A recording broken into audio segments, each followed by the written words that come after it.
Hello everyone, welcome to this channel.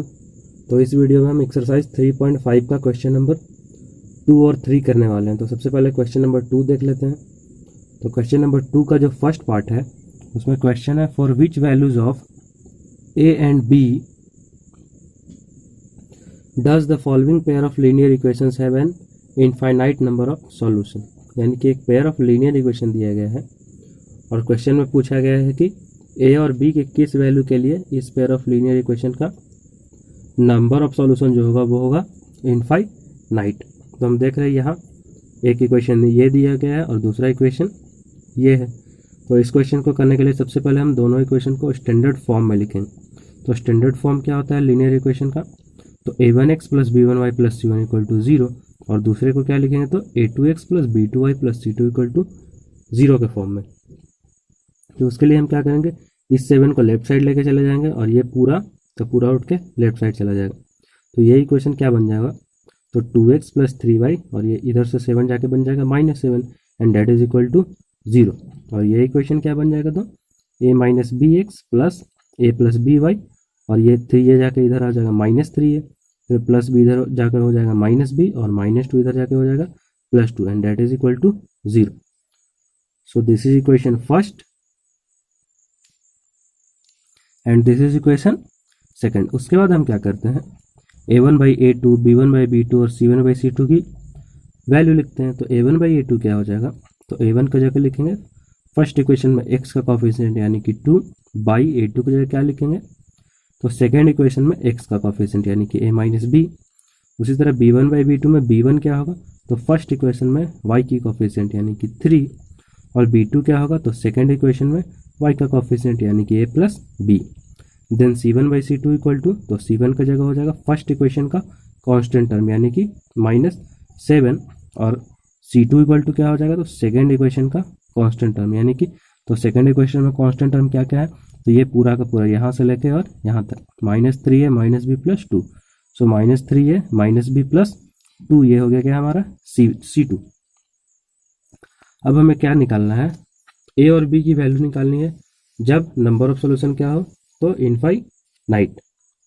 तो हम जानते हैं फॉर इनफाइनाइट सॉल्यूशन के लिए क्या कंडीशन बनता है, तो a1/a2 is equal to b1/b2 and that is equal to c1/c2, यानी कि a1/a2, b1/b2 और c1/c2 तीनों का तीनों क्या होता है, आपस में बराबर होता है। तो हम बराबर कर देते हैं।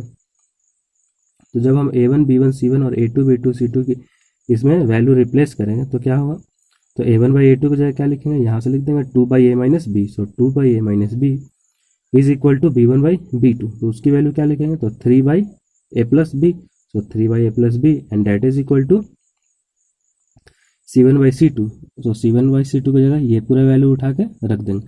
सो -7/-3 माइनस बी प्लस 2, यहाँ से पूरा उठ के ये यहाँ चला आएगा।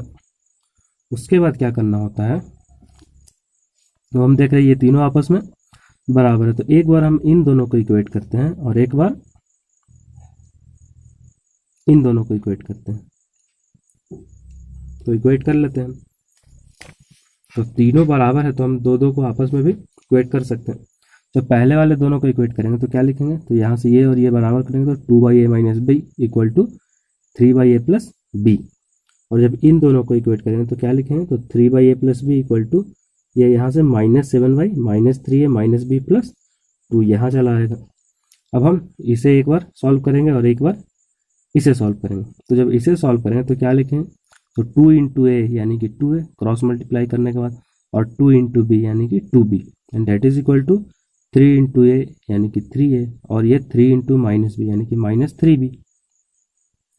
और सॉल्व करें तो क्या होगा, तो 2a इधर है और ये 3 इधर जाके माइनस हो जाएगा, सो 2a माइनस 3a यानी कि माइनस है, और ये 2b और ये -3b इधर जाके क्या बन जाएगा, तो +3b, सो 2b और +3b यानी कि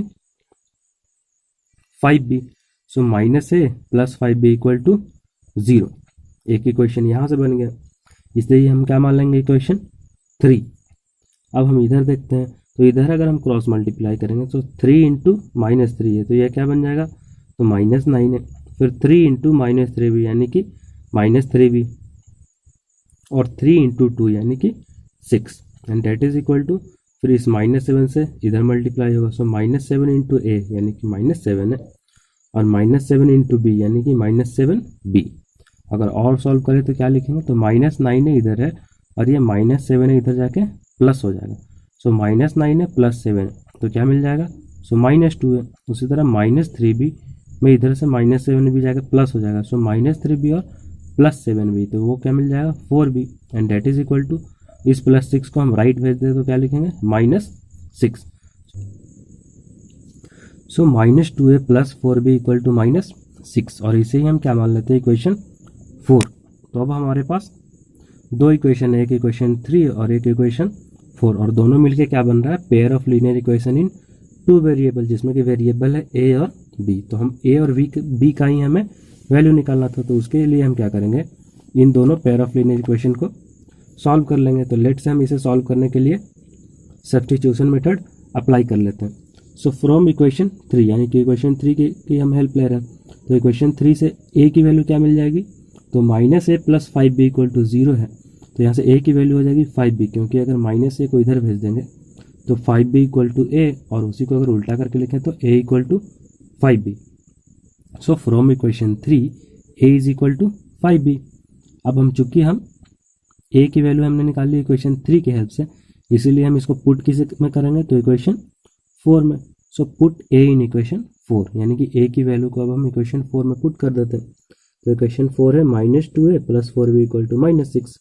सो -2 इंटू, अब a की जगह क्या रख देंगे, सो 5b, सो -2 इंटू 5b + 4b यहाँ से, so +4b, and that is equal to -6, so that is equal to -6। Now let's solve this. तो अब हम इसे सॉल्व करें तो क्या लिखेंगे, तो ये -2 इंटू 5b, तो ये क्या हो जाएगा -10b, और ये +4b, तो -10b + 4b मिलके दे देगा -6b, and that is equal to -6। अब यहाँ से माइनस से माइनस कट जाएगा ये, और 6 से 6 कट जाएगा, तो b की वैल्यू यहाँ से क्या आ गई, तो 1। सो b इज इक्वल टू 1, तो b की वैल्यू आ गई 1, और यहाँ हम देख रहे हैं क्या a इक्वल टू क्या है 5b, तो इसमें अगर हम b डाल दें तो यहाँ से a भी निकल जाएगा। सो a इक्वल टू क्या हो जाएगा 5 टाइम्स b यानी कि 5 इंटू 1, और 5 इंटू 1 हो जाएगा 5।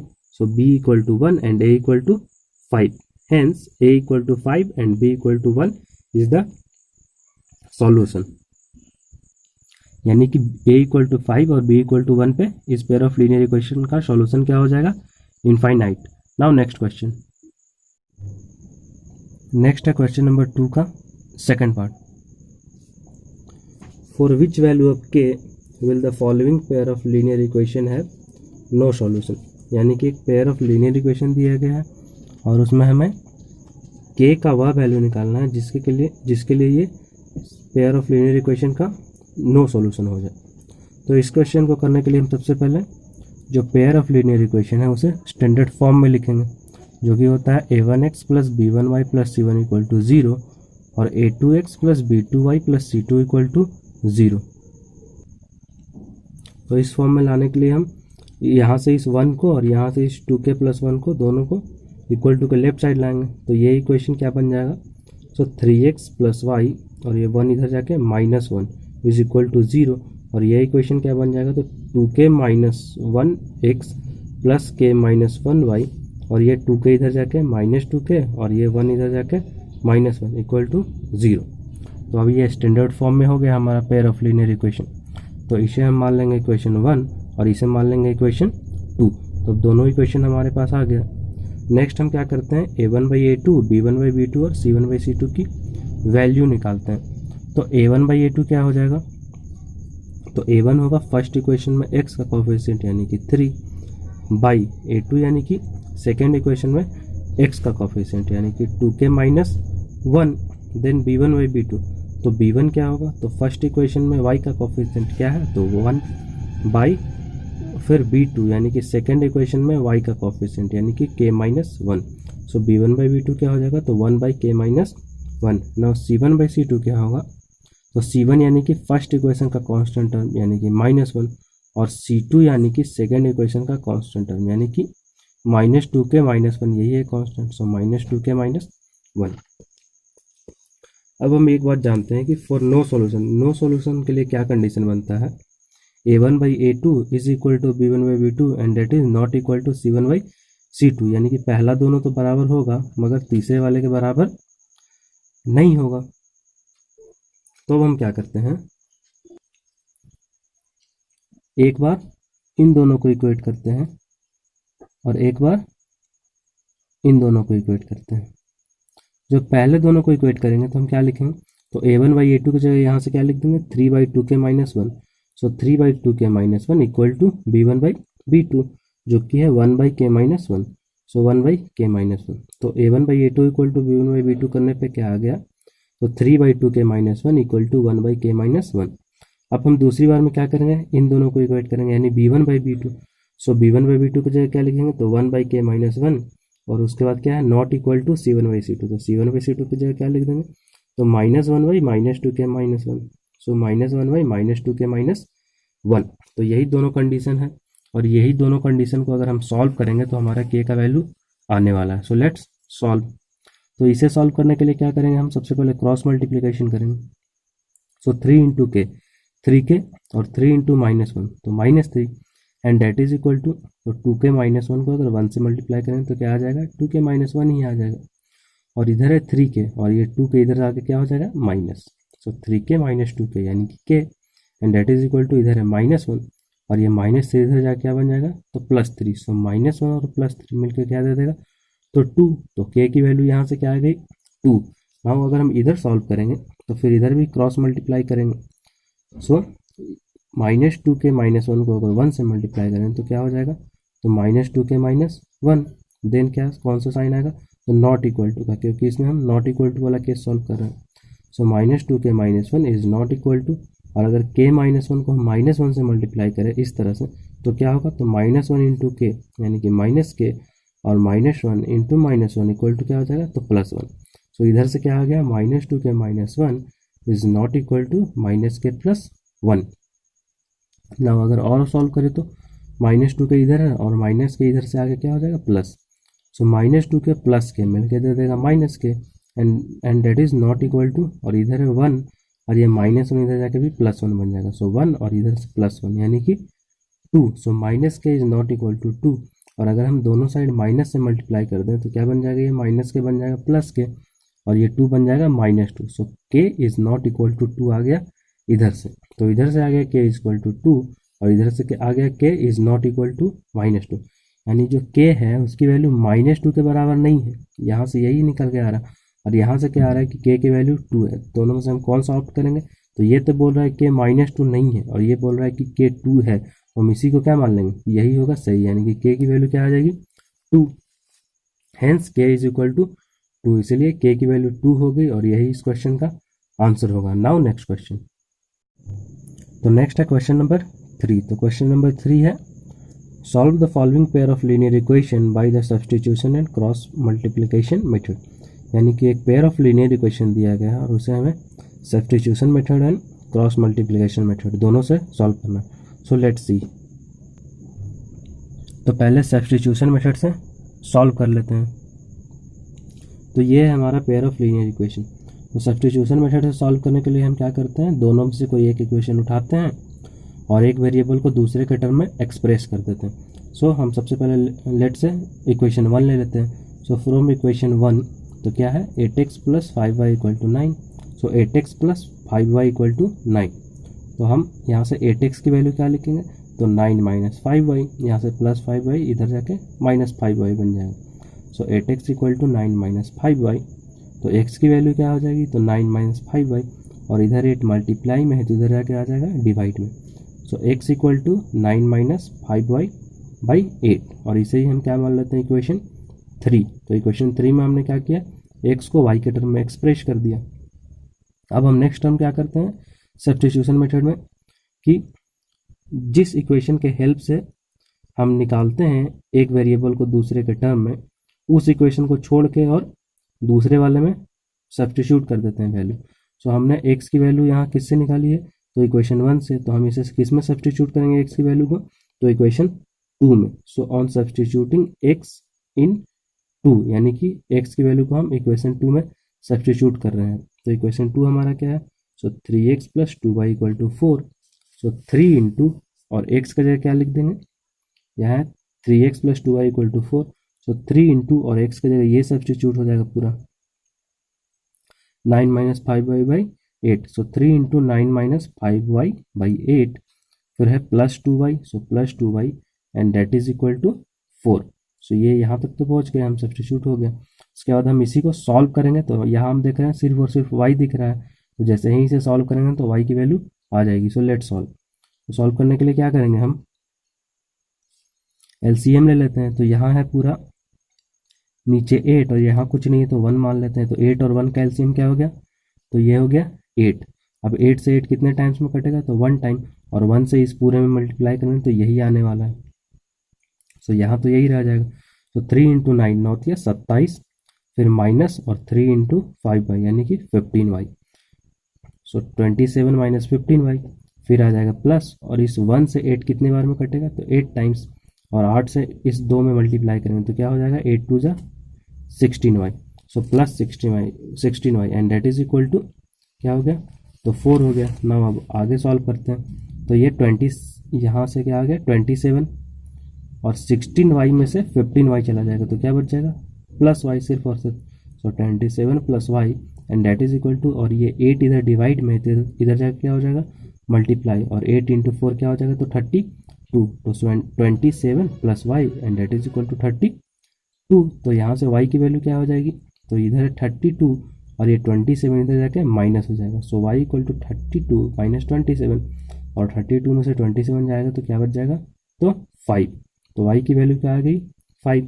तो अब y तो निकल गया, अब x निकालने के लिए कि हम क्या करेंगे, y को ऊपर पुट करेंगे। तो y की वैल्यू कहाँ से निकालना आसान है, तो हम देख रहे हैं कि x निकालने के लिए हम क्या करेंगे, y को पुट करेंगे। तो x निकालना आसान कहाँ है, तो ये इक्वेशन 3 से, इक्वेशन 3 में हम क्योंकि देख रहे हैं x लेफ्ट साइड है और y पूरा पूरा राइट साइड है, तो इसलिए हम क्या करते हैं पुट y इन इक्वेशन 3, यानी कि y को इक्वेशन 3 में हम रख देते हैं और वहीं से x की वैल्यू आ जाएगी। तो इक्वेशन 3 क्या है, तो x equal to 9 minus 5y by 8, so x equal to 9 minus 5y by 8 है, तो 9 माइनस और 5 इंटू और y की जगह क्या रख देंगे, तो 5, सो 9 माइनस 5 इंटू 5 बाई 8, और अगर इसे सॉल्व करें तो 9 माइनस और 5 5 जा 25 बाई 8, और ये 9 और माइनस 25 मिलकर क्या दे देगा, तो माइनस 16 बाई 8, और 8 से 16 कितनी बार में कटेगा, तो 2 टाइम्स। तो यहाँ से x की वैल्यू क्या आ गई, तो minus 2, therefore x equal to minus 2, and y की वैल्यू क्या आ गई, तो वहाँ यहाँ से देख रहे हैं 5, so x equal to minus 2 and y equal to 5 is the solution. अब हमें इसे क्रॉस मल्टीप्लिकेशन मेथड लगा के सॉल्व करना है, तो देखते हैं क्रॉस मल्टीप्लिकेशन मेथड से। तो ये है हमारा पेयर ऑफ लीनियर इक्वेशन, और क्रॉस मल्टीप्लिकेशन से सॉल्व करने के लिए हम क्या करते हैं, सबसे पहले स्टैंडर्ड फॉर्म में लिख लेते हैं। तो स्टैंडर्ड फॉर्म क्या होता है, a1x plus b1y plus c1 equal to 0 और a2x plus b2y plus c2 equal to 0। तो ऐसा लिखने के लिए क्या करेंगे, इस 9 को और इस 4 को दोनों को इक्वल टू के लेफ्ट साइड ले जाना होगा। तो ये इक्वेशन क्या बन जाएगा, तो 8x प्लस 5y माइनस 9, ये प्लस 9 इधर है तो इधर जाके माइनस 9 हो जाएगा, सो माइनस 9 इक्वल टू 0, और ये इक्वेशन क्या बन जाएगा, तो 3x प्लस 2y, और ये प्लस 4 इधर जाके क्या बन जाएगा, तो minus 4 and that is equal to 0। तो ये हो गया हमारा इक्वेशन 1 और ये हो गया इक्वेशन 2। अब हम क्या करते हैं, ये वाला फिगर बनाते हैं। सो x यहाँ लिखते हैं, x के बगल में y लिखते हैं, और उसके बगल में क्या लिख देते हैं, तो 1। देन हम क्या करते हैं, x के लेफ्ट साइड में b1 और b2 लिखते हैं। सो b1 क्या है, यानी कि फर्स्ट इक्वेशन में y का कोफिशिएंट डेट इज 5, और b2 क्या है, तो सेकेंड इक्वेशन में y का कोफिशिएंट यानी कि 2। फिर हम क्या करते हैं, x और y के बीचों बीच क्या लिखते हैं, तो c1 और उसके नीचे c2। तो c1 क्या होता है, तो फर्स्ट इक्वेशन में कांस्टेंट टर्म यानी कि -9, और c2 क्या होता है, तो सेकेंड इक्वेशन का कांस्टेंट टर्म यानी कि -4। नाउ उसके बाद y और 1 के बीचों बीच हम क्या लिखते हैं, तो a1 और a2। तो a1 क्या होता है, तो फर्स्ट इक्वेशन में जो x का कोफिशिएंट यानी कि 8, और a2 क्या होता है, तो सेकेंड इक्वेशन में जो x का कोफिशिएंट यानी कि 3। देन हम क्या करते हैं, 1 के राइट साइड में b1 और b2 से फिर से क्लोज कर देते हैं। तो यहाँ b1 b2 5 2, उसी तरह यहाँ भी b1 b2 हो जाएगा 5 और 2। नाउ नेक्स्ट स्टेप, तो नेक्स्ट स्टेप में हम क्या करते हैं कि यहाँ लिखते हैं x, फिर क्या लिखते हैं y। सो x बाई, उसके बाद इस चीज़ को किससे मल्टीप्लाई करते हैं, इससे। सो x बाई, अब यहाँ b1 है ये और ये क्या है c2 है, तो इस चीज़ को हमें याद रखने की ज़रूरत नहीं है कि b1 c2 से मल्टीप्लाई करेंगे। एक बार ये वाला हम चार्ट बना लेते हैं, उसके बाद सिर्फ और सिर्फ हम यहीं से देख के मल्टीप्लाई कर देते हैं। सो x बाई, सो इस तरह से मल्टीप्लाई होगा 5 इंटू -4, फिर उसमें से सब्ट्रैक्ट क्या होगा, तो ये 2 इंटू -9 ऐसे। So -2 into -9 and that is equal to, फिर यहाँ से y बाई, फिर क्या होगा, ये -9 मल्टीप्लाई होगा 3 से। सो y बाई -9 इंटू 3, और उसमें से क्या सब्ट्रैक्ट हो जाएगा, तो -4 इंटू 8 इस तरह से। So -9 into 3 -4 into 8 and that is equal to, फिर यहाँ से क्या लिखेंगे, तो 1 बाई, उसके बाद फिर ये 8 मल्टीप्लाई होगा इस 2 से। सो 1 बाई 8 इंटू 2, और उसमें से क्या सब्ट्रैक्ट होगा, तो ये 3 इंटू 5 इस तरह से। सो 1 बाई 8 इंटू 2 -3 इंटू 5। नाउ अब हम क्या करेंगे, इसी को और सॉल्व करने वाले हैं। सो ये क्या बन जाएगा, 8 बाई और 5 इंटू -4 यानी कि -20, और -2 और -9 मल्टीप्लाई हो क्या हो जाएगा, तो +18 and that is equal to y by -9 into 3 यानी कि -27, और ये माइनस माइनस हो जाएगा प्लस, और 8 4 जा 32 and that is equal to 1 by, और 8 इंटू 2 यानी कि 16, और उसमें से क्या माइनस हो जाएगा, तो 5 दिया 15। नाउ तो ये क्या बन जाएगा, तो x बाई और -20 और +18 मिलकर क्या दे देगा, तो -2। उसी तरह that is equal to y by और -27 और +32 मिलकर क्या दे देगा, तो ये +5 and that is equal to 1 by और 16 -15 यानी कि 1। अब हम क्या करते हैं, एक बार इस फर्स्ट टर्म को इस थर्ड टर्म से इक्वेट कर देते हैं, वहाँ से x का वैल्यू आता है, और एक बार इससे इसको इक्वेट कर देते हैं, तो क्या हो जाता है, वहाँ से y का वैल्यू आ जाता है। तो x by -2 equal to 1 by 1 यानी कि 1 ही है ये। So x by -2 equal to 1 एक बार, एंड एक बार y बाई 5 इक्वल टू ये 1 बाई 1 यानी कि 1। तो जब x बाई -2 1 है, तो यहाँ से x की वैल्यू क्या आ जाएगी, तो -2 इंटू 1 यानी कि -2, और यहाँ से y बाई 5 अगर 1 है, तो y की वैल्यू क्या आ जाएगी, तो 5 इंटू 1 यानी कि 5। So x equal to -2 and y equal to 5। यही सॉल्यूशन आ गया हमारा क्रॉस मल्टीप्लिकेशन मेथड से, और यही आया था सब्स्टिट्यूशन मेथड से। तो सॉल्यूशन क्या हो जाएगा, तो x equal to -2 and y equal to 5। So this is the end of this video. मिलते हैं नेक्स्ट वीडियो में।